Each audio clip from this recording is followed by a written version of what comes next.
বাংলাদেশের জামালপুর জেলার একটি ছোট গ্রামে থাকত রাশেদ। সে ছিল খুব জেদি ছেলে। একবার যা ঠিক করত তা বদলাত না। ঠিক তেমনি ভারতের আসামের একটি গ্রামে থাকত অর্ণব। সেও ছিল ভীষণ জেদি। দুজনের পরিচয় হয়েছিল অনলাইনে একটি কিশোর বিজ্ঞান ক্লাবের মাধ্যমে। প্রথমে তারা খুব ভালো বন্ধু হয়ে যায়। তারা একসাথে নতুন নতুন আইডিয়া নিয়ে কথা বলত, স্বপ্ন দেখত বড় হয়ে বিজ্ঞানী হবে। একদিন তারা সিদ্ধান্ত নিল, আমাদের দেশের সবচেয়ে বড় নদী কোনটা সেটা নিয়ে আমরা একটি প্রজেক্ট বানাবো। রাশেদ বলল, আমাদের পদ্মা নদী সবচেয়ে সুন্দর আর বড়, এটা সবার সেরা।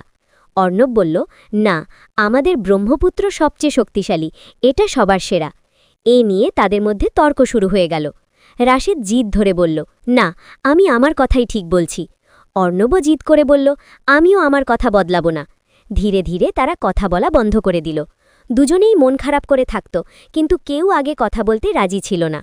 কয়েকদিন পরে তাদের বিজ্ঞান ক্লাবের শিক্ষক একটি মেসেজ পাঠালেন। বিজ্ঞানীরা কখনো জিদ করে না, তারা সত্য খুঁজে বের করে এবং একে অপরের কাছ থেকে শেখে। এই কথাটা রাশেদের মনে গভীরভাবে লাগল। সে ভাবল, আমি যদি বন্ধুকে হারাই তাহলে জিতে কী লাভ। একই সময় অর্ণবও একই কথা ভাবছিল। অবশেষে রাশেদ আগে মেসেজ দিল, বন্ধু, হয়তো দুটো নদীই আমাদের দেশের গর্ব, আমরা একসাথে প্রজেক্ট বানাই। অর্ণব সাথে সাথে উত্তর দিল, হ্যাঁ বন্ধু, জিদ করে বন্ধুত্ব হারানো ঠিক না। তারপর তারা একসাথে একটি প্রজেক্ট বানালো। নদী আমাদের সবার, দেশ আলাদা হলেও স্বপ্ন এক। তাদের প্রজেক্ট প্রথম পুরস্কার পেল। সেদিন তারা বুঝল, জিদ করে কেউ বড় হয় না, কিন্তু বন্ধুত্ব আর বোঝাপড়া মানুষকে অনেক বড় করে তোলে। নৈতিক শিক্ষা, জিদ নয়, বোঝাপড়া আর বন্ধুত্বই মানুষকে সত্যিকারের বিজয় করে।